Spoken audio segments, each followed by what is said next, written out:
بسم اللہ الرحمن الرحیم۔ السلام علیکم ورحمۃ اللہ وبرکاتہ۔ آج کی ویڈیو بہت ہی اہم ویڈیو ہے، کیونکہ آج کی ویڈیو میں آپ کو حضرت آدم علیہ السلام کی تخلیق کے بارے میں بتاؤں گی کہ کس طرح سے اللہ تعالیٰ نے ان کی تخلیق کے لیے زمین سے مٹی حاصل کی، کس کس فرشتے کو وہ مٹی لینے کے لیے بھیجا اور زمین نے آگے سے کیا جواب دیا۔ اس کے علاوہ حضرت آدم علیہ السلام کی صورت کس طرح کی تھی، اور جب ان میں روح پھونکی گئی تو ایسا کیا ہوا۔ حضرت آدم علیہ السلام سب سے پہلے انسان اور تمام انسانوں کے باپ ہیں، اسی لیے آپ کا لقب ابو البشر ہے۔ اللہ تعالیٰ نے خاص اپنے دستے قدرت سے آپ کا جسم مبارک بنایا اور ان میں اپنی طرف سے ایک خاص روح پھونک کر پسندیدہ صورت پر پیدا فرمایا۔ فرشتوں نے ان کی علمی فضیلت کا اقرار کر کے انہیں سجدہ کیا، جبکہ ابلیس سجدے سے انکار کر کے مردود ہوا۔ حضرت آدم علیہ السلام کی تخلیق کے مختلف مراحل۔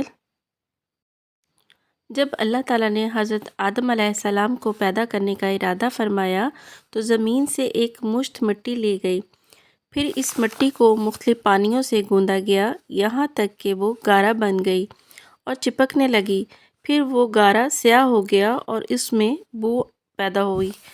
پھر اس سیاہ رنگ اور بو والی مٹی سے جس وقت ہوا اس میں سے گزرتی تو وہ بجتی اور اس میں آواز پیدا ہوتی تھی۔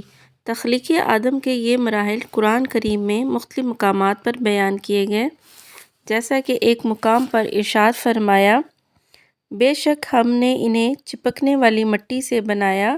پھر ایک اور جگہ پہ ارشاد فرمایا، اور بے شک ہم نے انسان کو خشک بجتی ہوئی مٹی سے بنایا جو ایسے سیاہ گارے کی تھی جس سے بو آتی تھی۔ اس کے علاوہ مختلف صورتوں میں بھی تخلیق آدم کا ذکر کیا گیا، جیسا کہ سورۃ اعراف، سورہ حج، سورہ روم۔ تخلیق آدم کا آغاز۔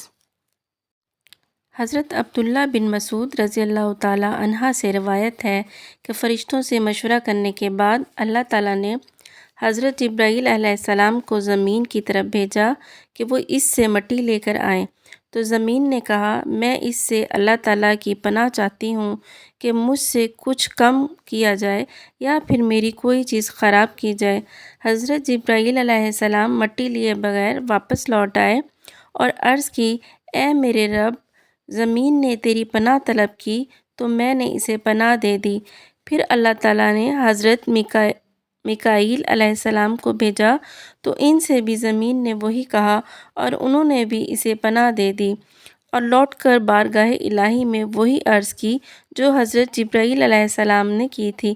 پھر اللہ تعالیٰ نے حضرت اسرائیل علیہ السلام کو بھیجا، زمین نے ان سے پناہ طلب کی تو انہوں نے فرمایا، میں اس بات سے اللہ تعالیٰ کی پناہ طلب کرتا ہوں کہ اس کا حکم نافذ کیے بغیر واپس لوٹ جاؤں۔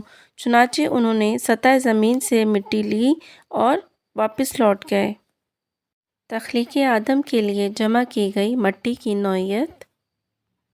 پوری روئے زمین سے مختلف رنگوں اور مختلف صفات کی حامل مٹی کی ایک مٹھی برابر مقدار جمع فرمائی گئی، اور یہی وجہ ہے کہ انسانوں کی صورت، سیرت، نفسیات اور طبیعت بھی مختلف ہے، جیسے مٹی کی اقسام و خواص مختلف ہوتے ہیں۔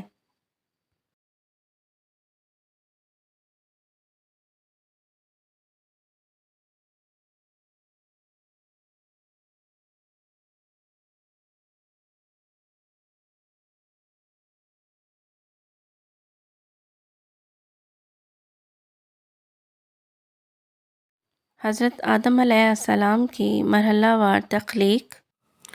اللہ تعالیٰ چاہتے تو حضرت آدم علیہ السلام کی تخلیق یک بار بھی کر سکتے تھے، لیکن انہوں نے اپنی حکمت کاملہ کے تحت ایسا نہیں کیا۔ اللہ تعالیٰ چاہتے تھے ہمارے لیے اس میں ایک تعلیم پیدا کرنا کہ ہم بھی اپنے کام اطمینان سے اور مرحلہ وار کر سکیں۔ حضرت آدم علیہ السلام کی مٹی کو مکہ اور طائف کے درمیان مقام نعمان میں رکھا گیا، اور مختلف مراحل سے گزارنے کے بعد جب اس مٹی میں انسانی صورت قبول کرنے کی صلاحیت پیدا ہو گئی تو اسے جنت میں لے جایا گیا، جہاں حضرت آدم علیہ السلام کی صورت بنائی گئی۔ بعض روایات میں یہ بھی ہے کہ حضرت آدم علیہ السلام کی مبارک صورت زمین پر بنائی گئی، پھر اسے جنت میں لے جایا گیا جہاں ان میں روح ڈالی گئی۔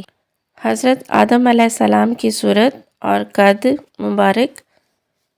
آپ علیہ السلام کی صورت اور قد مبارک کے بارے میں حضرت ابو ہریرہ رضی اللہ تعالیٰ عنہ سے روایت ہے کہ رسول کریم صلی اللہ علیہ وآلہ وسلم نے ارشاد فرمایا، اللہ تعالیٰ نے حضرت آدم علیہ السلام کو اپنی صورت پر پیدا فرمایا اور ان کے قد کی لمبائی 60 گز تھی۔